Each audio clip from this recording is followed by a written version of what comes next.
This is the download from Sounds Profitable, the most important news from this week and why it matters to people in the business of podcasting.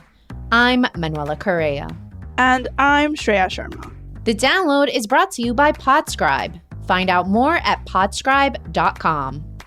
This week, Apple launches automatic transcription, Call Her Daddy gets a wide release, a recap from Lower Street's Brand Podcast Summit, Triton Digital releases their US podcast report, and podcasts win with DTC shoppers. Let's get started. This Wednesday from Caitlin Houston on The Hollywood Reporter. Alex Cooper's podcast Call Her Daddy, which has been a Spotify exclusive since signing a multi-year deal in 2021, has joined the world of open podcasting. As of January 30th, the back catalog of Call Her Daddy audio has been made available to all major podcast platforms on an open RSS feed. The video versions, however, of these episodes will remain exclusive to Spotify. The move is the next in a series of former exclusives being partially released back to the public, following shows like Armchair Expert, Science Versus, Anything Goes with Emma Chamberlain, and Trevor Noah's What Now, which was announced as a video exclusive back in June of 2023. A Spotify executive tells Houston, the strategy shift will drive increased values for both the creator and Spotify, as the earlier shows released from the walled garden have seen strong increases of audience reach and ad revenue. A long-awaited accessibility feature has arrived on Apple Podcasts. With the newest iteration of iOS 17.4, Apple Podcasts will now automatically generate transcripts for podcasts in English, French, German, and Spanish across 170 countries and regions. Back catalog episode transcripts will be added over time. Every net new podcast created and added to Apple Podcasts Connect will start generating transcripts from its first upload.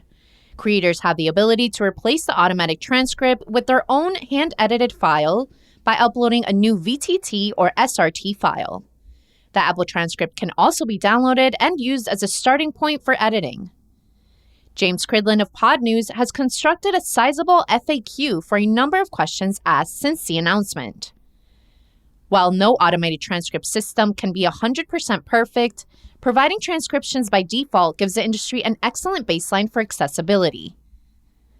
If this became an industry standard, podcasting would be on the same level as YouTube.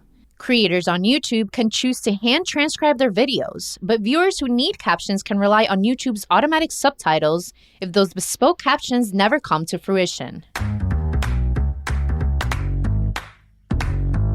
This week, Triton Digital released a 17-page report covering the listening landscape and trends in podcasting for 2023. Key findings in the report include top genres, networks, and demographic breakdowns. According to their Podcast Metrics Demos Plus data, the number of podcast listeners since 2021 has grown 12%. With that growth also comes a decrease in the age gap. While podcasting has historically trended to millennial and younger audiences, the population of podcast audiences aged 55 plus has grown 22% over the past 2 years. For genres, news was the most downloaded of the last year, followed by true crime and comedy. According to Triton's podcast ranker data, the top news podcast of the year in downloads was News Now, with Crime Junkie topping out True Crime and Smartless in comedy. On the subject of rankers, Magellan AI released their top podcast advertisers for December 2023 this week. After quite a while firmly at the top spending podcast advertisers, BetterHelp has been dethroned by Amazon with just under $200,000 more ad spend. Over the movers and shakers category, Sprint takes the top spot with just under $590,000 in December spend, a 490% increase from November. Down in the 13th place, Roku also seems to be getting the podcasting bug, increasing their $7,300 November podcast ad spend to $122,400 for December. That's a 1,577% increase. This Tuesday from Jeff Fidler at Signal Hill Insights. Over 1,400 CMOs, content marketers, and podcast producers registered for Lower Street's first Brand Podcast Virtual Summit on January 24th.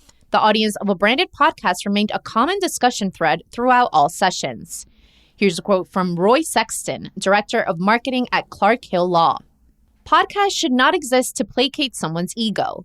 If it's not bringing in a lead or awareness or audience growth, you need to pull the plug or retool. End quote. Lower Street's Shannon Martin urged brands to not overlook in-house evangelists who might have vital feedback to shape a podcast for its audience, including the vital brand fans. The next meeting of the Brand Podcast Virtual Summit will be on April 24th, and registration is currently open. This Thursday from Acast, podcasts win with direct-to-consumer shoppers. The report is built from 2 studies conducted in December by Attest in the US, UK, and Canada. The first study focused on 450 marketing and advertising professionals who market to DTC shoppers, and the second surveyed 900 consumers who typically shop online directly from a company's website. 48% of podcast listeners surveyed rarely buy a new product without an endorsement from someone they trust.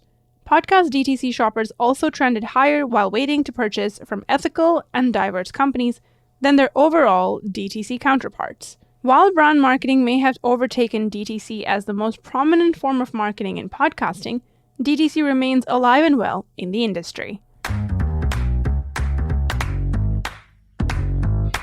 Finally, it's time for our quick hits.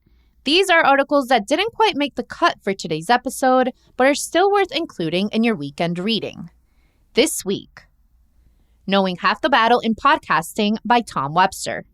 Half the battle of podcasting is keeping up with changes to the audience, and this week Tom looks at the quote-unquote neglected half of the work. Next, Wondery announces original podcast, Black History for Real. The new podcast, produced by DCP Entertainment, is a weekly series breaking down the lesser-known events and individuals that have shaped Black culture. Also, ESPN podcasts to air weekday afternoons on ESPN2. 5 video podcasts produced by ESPN will be aired on their second channel as part of a seasonal content initiative, filling the 2 to 3 p.m. Eastern time slot Monday through Friday.